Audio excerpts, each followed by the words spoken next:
বয়কার আব্বা। কি রে বোকাচুদা, তোমার পেশারে কোন কেমন আছে? তোর মতন বজ্জাত ছেলে থাকলে পিসার ওঠানামাই করবে। তেল মারা বাদ দি, যেটা হয়েছে আগে সেটা বল। আব্বা আমি জুইতে 80,000 টাকা হেরে গেছি। এই আমার রক্ত পানি করা টাকা রে। ও ফালতু কথা আমি জানি না, তুমি দাদুকে চুদনা কেন বলে সব জমি জায়গা নিয়ে নিলে, চাচাকে কি বলবো চাচাকে? মেয়েরে একবারে মুখ টুক ফেটি দেবো, উল্টো পাল্টা কথা বললি।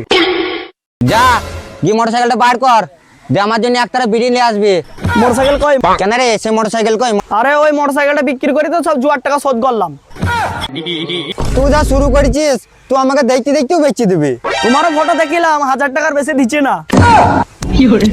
আমিও বলেছি আমার বাপের যতই পাঁঠার মতো মুখ হোক, অত কম দামে আমি দেবো না। তাহলে তুই আমাকে তো 2-1 লাখ টাকা দিলে বিক্রি করে দিবি। দেখো আব্বা আমি ইঞ্চি কথা বলবো না, 1000 টাকাতে আমি আজই হয়ে গেছিলাম।